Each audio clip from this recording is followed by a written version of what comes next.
terminé la carrera y no me siento tal, y periodista hago periodismo, pero no estudié periodismo y no me siento tampoco muy periodista, así que yo diría que soy más bien investigador y militante.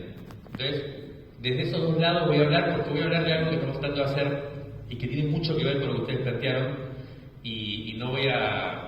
O sea, voy a hablar desde otro lado, entonces hay que ver qué relaciones tiene, hay cosas que se resuenan, pero no sé si se pueden acoplar tan fácilmente, ¿no? Desde preocupaciones tan distintas, y que tiene que ver con algo que venimos intentando hace mucho, y que hace como varios años estamos laburando, que es crear una forma de investigación nueva, propia, y le llamamos investigación política. Y el punto de partida es básicamente que es un tipo de investigación que no es académica, por una cantidad de cosas que podría después desarrollar, pero que no es académica en el sentido de que tiene, bueno, preguntas y que tiene un tipo de despliegue que la diferencia claramente, digamos, que no se especializa, que no busca, sino que más bien trata de, y que siempre se empieza como una investigación, por ejemplo, con otros, en ese sentido es una investigación política, tiene una cualidad inmediatamente política. Y por otro lado, es política la investigación, es militante, pero no es política en el sentido que también entendemos como partidaria, no es una serie de verdades que se despliegan, no es una serie de consignas, no es un saber ya hecho, sino que por eso tiene su costado de investigación. Todo el tiempo está viendo de qué se trata esto que podríamos llamar acá la verdad, pero yo creo que en los últimos años, o sea, esto viene de una elaboración propia que tiene que ver con una búsqueda política, de sentirnos muy incómodos en los partidos, de sentirnos muy incómodos en las ideologías, de sentir que la política tiene que ser una práctica creativa, viva, que tiene que realmente ponerse como un desafío para la construcción de otra forma de vida, de otra forma de sociedad y demás. Entonces, pero en los últimos años la idea de investigación política cada vez toma más fuerza frente a el devenir, muchas de las cosas que ustedes han planteado, tanto del saber, tanto de las formas de conocimiento, como, y de las formas de comunicación no podría decir como, también de la lógica de la discusión y de la práctica política. ¿No? Básicamente hablo, por un lado, del periodismo devenido operación, o sea, el periodismo de investigación devenido periodismo de operación, y por otro lado, de la política en su fase de la polarización o de la grieta, o como querramos llamarle, en donde muchas de las cosas que ustedes planteaban claramente aparecen. Para poner dos ejemplos muy claros, para mí muy significativos, el primero muy significativo, el otro no tanto, pero me parece un poco gráfico, ¿de qué hablo cuando digo la política como lógica polarizada y de grieta? Que es un poco lo que decías, Marcos, cuando decís, está muy bien planteado ahí. No importa si es verdad o no, lo importante es que de alguna manera funcione con lo que yo percibo como deseable o como lo que sea. Por ahí me van a caer a puteadas, pero es el caso Maldonado. El caso Maldonado para mí es un antes y un después en este sentido. Básicamente, como veo yo el caso Maldonado fue, bueno, todos conocen, una lucha social en el sur, un compañero que participa de esa movilización, lo persigue la gendarmería, él se tira al río y desaparece, ¿no? A partir de ahí muchos días de búsqueda, no se sabía qué pasaba, y la militancia política, los organismos de derechos humanos, nosotros y nosotras, ante la necesidad de un gobierno, además, que tenía todas las facetas de tener ciertas herencias dictatoriales y ciertos vínculos con aquellas historias, dijimos que esto es un desaparecido víctima de una desaparición forzada. Y rápidamente necesitamos poner esa imagen en sintonía o en vínculo con la imagen de los desaparecidos del 70. Bueno, después nosotros seguimos de cerca el caso y claramente Maldonado no fue desaparecido por la gendarmería. Bueno, todavía eso no se sabe y no se puede decir demasiado en nuestros mundos progresistas, digamos, porque realmente produjimos un enunciado que fue muy importante porque verificaba nuestra hipótesis política de ese momento, pero no era verdad. No era verdad. Bueno, eso es un problema enorme. Ahí claramente aparece, pero ¿es culpa de la gendarmería? Sí, claro que es culpa de la gendarmería. ¿Es culpa del gobierno? Sí, claro que es culpa del gobierno. Pero no es un desaparecido. Bueno, esto es un tema que para mí es como decisivo, constitutivo, porque ahí lo que está en juego es si vos priorizás una lógica de la coyuntura de la necesidad de tener algo que te permita a vos, por ejemplo, en ese momento cuestionar un gobierno que es un gobierno de mierda, hay que hacer lo que hay que hacer, pero tener ahí una herramienta muy fuerte, o hay valores más de fondo, más históricos, que si uno los cede, después está perdiendo en un sentido más de fondo, más estratégico, si se quiere. Y yo creo que muchas de las cosas que están pasando hoy con la ultraderecha tienen que ver con estas cosas, tienen que ver con esta pérdida de algo esencial de nuestro repertorio, de nuestra tradición, de nuestra herencia, de nuestra ética, de nuestra propia forma de comunicación subjetiva, que no, bueno, lo estamos haciendo. Esto para mí es el ejemplo claro de la operación, de la grieta o de la polarización o de la política de venida de eso, ¿no? De venida confirmación de enunciados o de posiciones más allá de lo que pasa realmente, de la verdad. Que después es toda una discusión que está bueno plantear. Después, la operación. Lo cuento rápidamente, lo hubiera bueno mostrarlo, pero no traje. Pero la semana pasada, hoy hablamos de esto en el programa, corrida cambiaria. Primera corrida cambiaria de la semana anterior, vieron que Alberto renuncia a la candidatura. Bueno, él renuncia a la candidatura un viernes, el jueves sale en un portal, se llama La Política Online, seguro más o menos muchos lo conocen, que es un portal de mucha publicación de cosas sobre la coyuntura y claramente lleno de operaciones políticas, ¿no? Se lo leo. En ese portal dice, sale el jueves una noticia que dice, los Estados Unidos, el FMI pide que Alberto renuncie a su candidatura porque es un factor de caos político. Yo digo, qué raro, el FMI pidiendo. Yo digo, esto es una operación de La Política Online.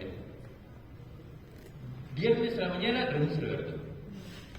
Le habían tirado con todo, ¿viste? Le habían arrepentido, le habían tirado con todo, renunciar, no había renunciado, sale eso. Yo digo, qué raro. Hablo con el editor de La Política Online, que es medio conocido, no sé qué, digo, che, ¿dónde se dice? Me empezaba a dar vueltas, ¿viste? Yo quería que me dijera, ¿cuándo se lo dijeron? ¿A dónde? ¿A quién se lo dijeron? ¿A más? ¿Acá? ¿Allá? ¿En qué reunión? ¿Tenés un dato posta o no? Bueno, ¿viste? Los yankees están en todas. Sí, ya sé, pero bueno. Claro, le había pegado. A la tarde, después de la renuncia, sale La Política Online, le anticipó, se lo habían pedido los yankees, le confirmó. Viernes a la tarde, Estados Unidos y el FMI piden la renuncia del presidente del Banco Central, Miguel Penche. O sea, le había salido bien y ya estaban pidiendo quién era la próxima víctima de la misma operación. O sea, bueno, esto es así, en los medios de comunicación esto es así todo el tiempo, digamos. Ya realmente ha devenido eso y como se dice ahí, o sea, ya no importa mucho. Si vos le ves antes, vos le veías la costura y bueno, era un problema, perdías tu credibilidad, el medio, ahora desatado, no importa nada, todo el mundo, incluso si vos decís, che, pero dale, medio que sos un ingenuo, un boludo, te das cuenta que las cosas ya son. Bueno. Frente a esto, lo que nosotros planteamos es la idea de investigación política, que es una idea de, bueno, no voy a desarrollar todo, pero tiro algunas cosas que por ahí pueden funcionar. Esto surge, para mí, empezamos a hacer una pequeña genealogía propia, surge con Walsh, en los 60. Cuando Walsh fin de los 50, cuando Walsh arma el famoso libro Operación Masacre, Walsh era un tipo gorila, era escritor de ficción, de muy buenos cuentos, pero era un tipo para nada politizado y más bien antiperonista. Estaba en La Plata, vivía en ese momento, estaba jugando al ajedrez y tomaba con amigos, no sé qué, en un bar, y viene alguien y le cuenta que había un fusilado en el 55 que vivía. Bueno, la idea del fusilado que vive, esa historia a él lo sedujo y a partir de ahí empezó toda una transformación muy impactante que lo lleva a ser lo que después fue. El punto es que cuando él lo que ve ahí, según cuenta después en entrevistas y eso, es que él se da cuenta ese día que la ficción tenía más riqueza que la realidad tenía más riqueza que la ficción. La realidad tiene más riqueza que la ficción, dice él. Y a partir de ahí transforma su vida. Y deja de ser un escritor de literatura, de ficción, y pasa a ser un escritor de literatura, pero que tiene que ver con la realidad. Entonces, ahí hay algo que a nosotros nos orienta muchísimo y que tiene que ver con no ceder la fantasía, no ceder la imaginación, pero sí vincularla muy fuertemente con un proceso que es un poco, me parece, lo que estabas diciendo, Tomás, y estoy totalmente de acuerdo con eso. ¿Qué elemento de verificación hay del saber, de la producción de conocimiento, de la imaginación, algún nivel de verificación, yo diría verificación histórica. Por eso nuestra gran pregunta es si sigue existiendo o si podemos tener como horizonte o como imagen la idea de verdad histórica. Que no es una verdad científica, que no es una verdad eterna, que no es una verdad revelada, que no es una verdad sujeta permanentemente a verificación, que no es una verdad tampoco consensual, y es interesante, porque no es una verdad, no es que porque nos pusimos de acuerdo entonces esta es la verdad. Pensaba en la lógica de la viralización cuando decías, ¿no?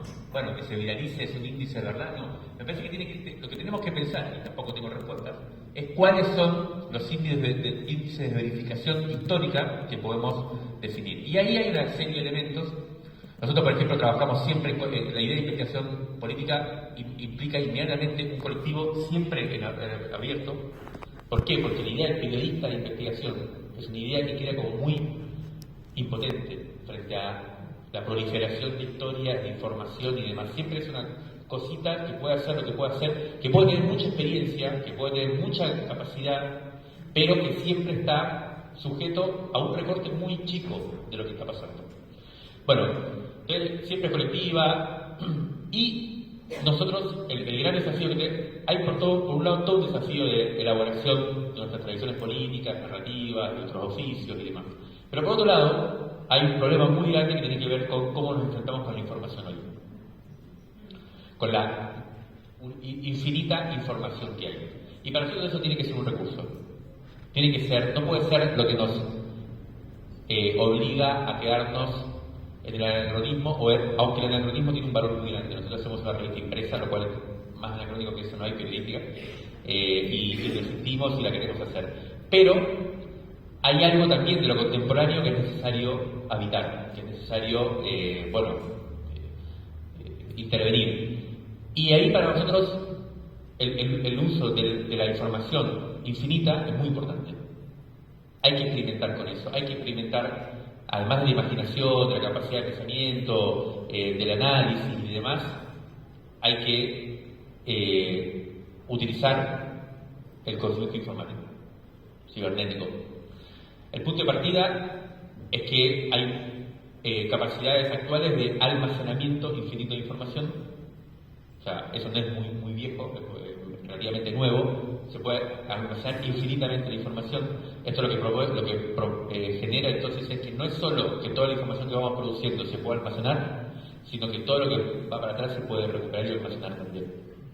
Desde que existe esto, bueno, todo esto tiene que ver también con los mundos de la inteligencia, ¿no? Política y de inteligencia total. Y además de capacidad infinita de almacenamiento de información, hay capacidad infinita, muy rápida, hiperveloz de relacionamiento de toda esa información almacenada. De toda esa información almacenada. Nosotros, por ejemplo, empezamos a probar, vos decías que esto del dato no es saber, el dato no hay dato suelto, y esto es así, yo estoy totalmente de acuerdo.